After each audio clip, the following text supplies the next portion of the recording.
দোকান বন্ধ হয়ে যায়, এটা নিয়ম, পুলিশ এসে বন্ধ করে দেয় যদি না বন্ধ থাকে।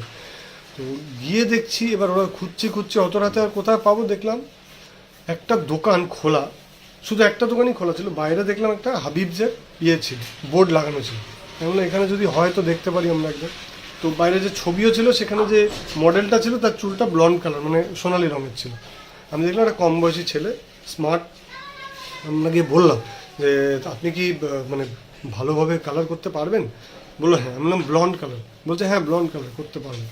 তো আমি বললাম ব্লন্ড কালার মানে কি বলুন তো। তো তখন আমরা ছেলেটাকে বললাম যে কতক্ষণ সময় লাগবে, বললো মিনিমাম 2.5 থেকে 3 ঘন্টা। তখন এত রাত, প্রায় 12টা বাজে। আমরা বললাম যে এতক্ষণ লাগলে তাহলে আমি গিয়ে আবার ওখান থেকে, আমরা যেহেতু রামোজিতে থেকে শহরে এসেছিলাম, প্রায় 2.5-3 ঘন্টা রাস্তা, তো অতটা যাব আমি, তো শুটিং 7টার সময় ডেকেছে, আমি কিভাবে করব? আমার তো ঘুম হবে না, আমি তো পারবো না সারাদিন শুটিং করতে। তো বললো ঠিক আছে দেখুন, যদি কপাল ভালো থাকে হয়ে যাবে। তো বললো হিট দিয়ে দেবো, হিট মেশিন টেশিন দিয়ে দেবো, বা সেরকম হলে ড্রায়ার চালিয়ে দেবো, এটা বললো। হ্যাঁ ঠিক আছে।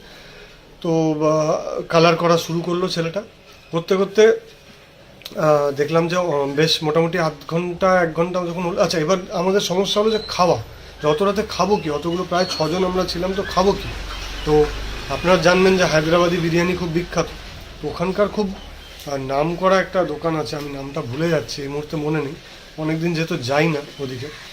ওই দোকান থেকে ওরা বললো যে তুমি ফ্যামিলি প্যাক নিয়ে আসো। আচ্ছা বলে রাখি যে ওখানকার বিরিয়ানি এখানকার বিরিয়ানিতে একটা তফাৎ আছে। প্রথমত মাংসের টুকরো বা চিকেনের টুকরো ছোট থাকে, দ্বিতীয়ত ওরা সাথে দই দেয়, দই মানে ওই একটা রায়তা দেয়, আর তৃতীয়ত যে ওখানে পরিমাণটা এই পশ্চিমবঙ্গের থেকে দ্বিগুণ দেয়, মানে 1 প্লেট আপনি খেয়ে সারতে পারবেন না। তো ফ্যামিলি প্যাক যখন নেওয়া হলো, টোটাল 4টে বিরিয়ানি নেওয়া হয়েছে 6 জনের জন্য।